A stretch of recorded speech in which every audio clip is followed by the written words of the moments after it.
Pardon the interruption, but I'm Mike Wilbon Tony.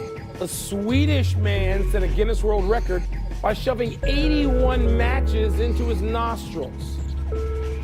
I'm Tony Kornheiser. I've never tried matches, but I can do 2 toothbrushes. I can do that. I wonder how we managed to replace a Florida man with a Swedish man. Well, I'm sure it's true. I just wonder if the matches were lit. Okay, that would make a difference if the matches were lit.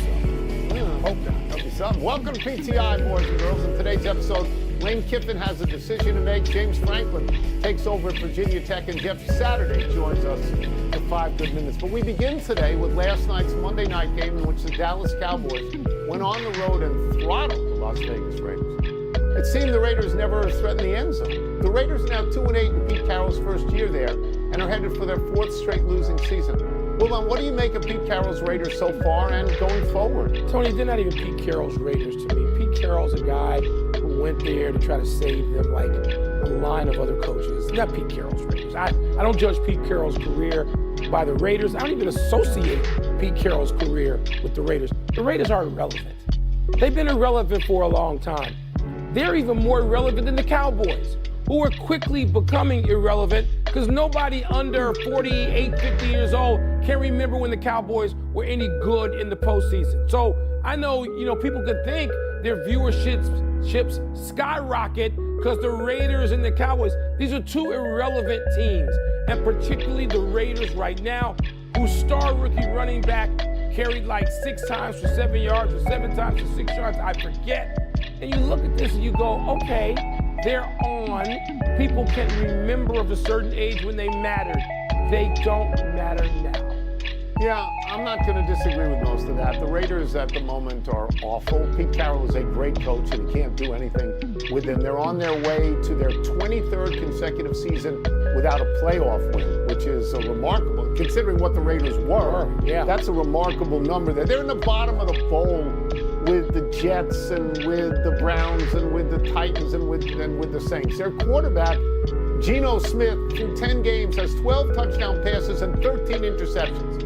He's got a QBR of something like 32, and the only 2 people he's ahead of are rookies, Cam Ward and Dylan Gabriel. He's behind Justin Fields, who just lost his job. Right? The only thing the Raiders do is they make celebrity hires. You tell me, Tom Brady is an owner. What is his impact? Chip Kelly, what is his impact? What is Pete Carroll's impact? So here's where we will agree. Mark Davis is not Al Davis. This is not the 70s and it's not the 80s. And they are a lost team. So I'll take 10 seconds and talk about the Cowboys. They were impressive last night, except against a bad team. But Dak Prescott throwing to C.D. Lamb and who's the other guy? George Pickens. That is formidable. So that's why today everybody's talking about, will they make the playoffs? No, because they've got to go 6-1, and their next 3 games are Philadelphia, Kansas City, and Detroit. So no, they're not. We can't move quickly enough off this to Lane Kiffin's future. ESPN reports that Ole Miss has asked Kiffin to decide whether he'll stay or go by this weekend.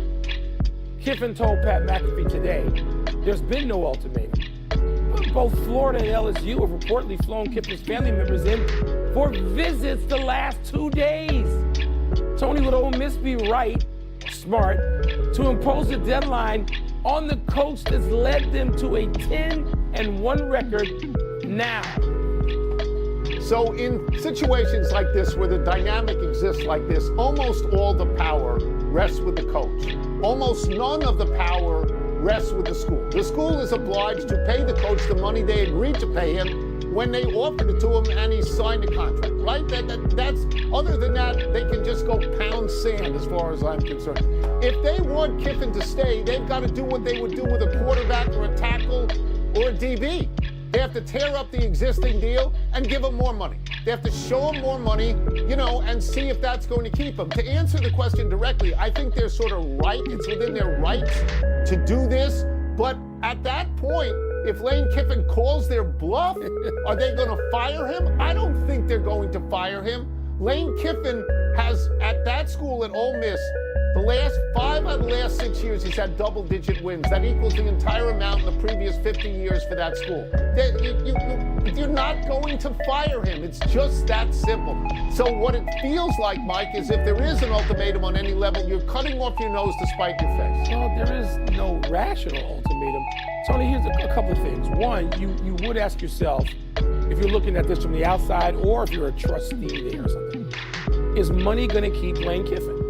Is there an amount of money that is going to keep Lane Kiffin from wandering off to Florida or LSU? And the answer probably is no. Because so many coaches look at this as a guy who left Notre Dame not too long ago to go to LSU, and they say stupid stuff like, I can't win here, so I'm going to go there where I can win. Well, here's the problem with that. Lane Kiffin's going to be in the playoff. Now, Mississippi's going to be in the playoff. Yeah. LSU's not going to be in the playoff. Florida's not going to be in the playoff. So the question for Lane Kiffin is, wow, with the portal being what it is and cash money raining down on players from whatever source being what it is, can I win here? Can I stay at Ole Miss and can I win here, or is there an advantage elsewhere? That's what this is going to come down to.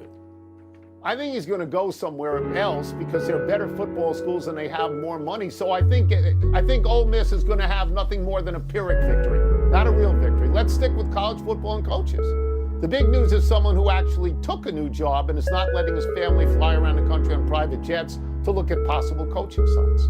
James Franklin took the open job at Virginia Tech and in so doing allowed Penn State to reportedly recoup $40 of the $49 million buyout they owed him. Wilbon, what are your expectations for James Franklin at Virginia Tech?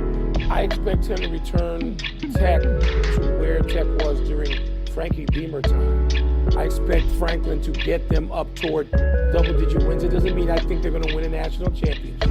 And when people outside of this region, meaning the region you and I live in, they don't understand that they may not understand, probably don't. There's an enormous overlap between Penn State and Virginia Tech. The kids they recruit, the appeal they have, it's a large region that doesn't really have defined lines, but he knows, Franklin knows the region. He worked at Maryland, I think twice. He's recruited the area. It seems like it's a great fit to me. Franklin and Virginia Tech.